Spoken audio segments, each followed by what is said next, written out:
considérée comme l'une des plus romantiques de la planète. Victime de son succès, la Sérénissime est maintenant submergée par les touristes.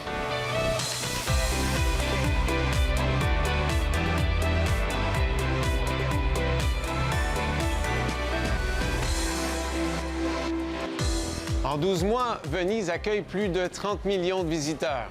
C'est un nombre qui ne cesse d'augmenter, ce qui veut dire qu'il y a plus de 500 touristes pour chaque résident. C'est un peu comme si, à Montréal, on accueillait plus d'1 milliard de personnes en une seule année. Venise est bien sûr unique, mais elle n'est pas la seule à être envahie. La vague touristique frappe tous les continents. C'est une industrie qui vaut 10 % de la richesse générée sur la planète.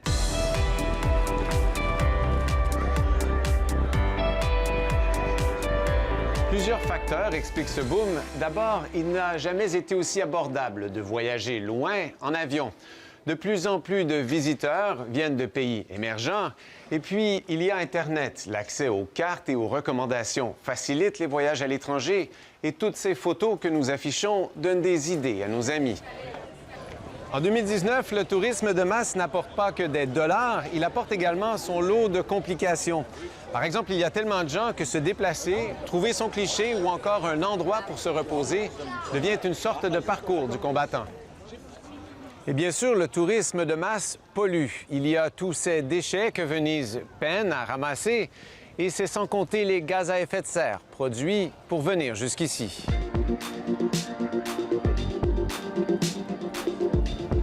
Et à Venise, les touristes chassent les résidents. De nombreux appartements ont été transformés pour loger des touristes qui paient plus cher. Les boulangers ont fait place aux vendeurs de gelato. Pour protéger les trésors de Venise, les autorités ont fait quelques pas. D'abord, ces gros navires ne pourront plus circuler aussi près du centre historique.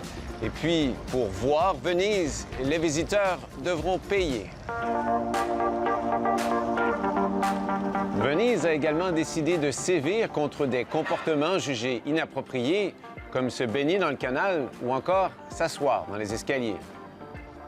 Mais tout ça, ce n'est pas qu'à Venise. Beaucoup de villes doivent maintenant résoudre le casse-tête du tourisme de masse.